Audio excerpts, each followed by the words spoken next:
অপু বিশ্বাস এখন পালাবে কোথায়? পালাবে কোথায়? বলে কথায় আছে না, ধর্মের কল বাতাসে নড়ে, অপু বিশ্বাসেরও হচ্ছে তেমনটা। মানে আমরা তো ভাবছি কি রে, অপু বিশ্বাস কেমনে বুক ফুলিয়ে হাঁটতেছে, সে তো আওয়ামী লীগের একজন কর্মী, মনে মানে আওয়ামী লীগ ধারণ করে, আবার রাতারাতি 5ই আগস্টের পর শেখ হাসিনা ছবি পর্যন্ত ডিলিট করে দেয়, সে সুইসাইড হয়ে যায়। কিন্তু সুইসাইড হয়ে লাভ কি? তার তো ডকুমেন্ট সব ডিবি অফিসে জমা ছিল। ডিবি অফিসে একজন বাদী হয়ে মামলা করেছেন যে জুলাই যে ছাত্র হত্যাগুলো হয়েছে ছাত্র আন্দোলনের সময়, সেখানে অপু বিশ্বাসের হাত আছে। অপু বিশ্বাস তার ভক্তদেরকে দিয়ে, অপু বিশ্বাসকে যারা পছন্দ করে, মানে অপু বিশ্বাসের কিছু অপু বিয়েন আছে, তাদেরকে দিয়ে জুলাই আন্দোলনের ছাত্রদেরকে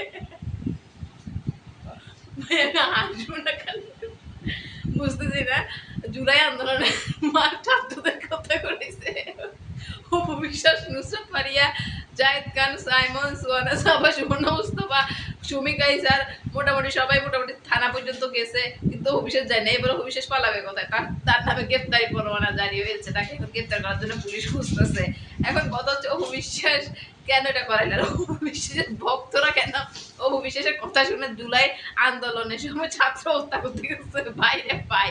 এখন একটাই কথা হচ্ছে অভিশ্বাস সিলিন্ডার করুক, মানে সিলিন্ডার করে ফেলে বুবলির কাছে যদি সিলিন্ডার করে ফেলে, হ্যাঁ, তাহলে অভিশেষ সেফ। কারণ বুবলি এক মাত্র হচ্ছে অভিশেষের জন্য সেফ জন। এখন বুবলির কাছে গেলে হয়তো সেফ হইতে পারে, বুবলির কাছে সিলিন্ডার হয়ে যাক, বুবলির সাথে মিলেমিশে সংসার করুক, এটাই কথা।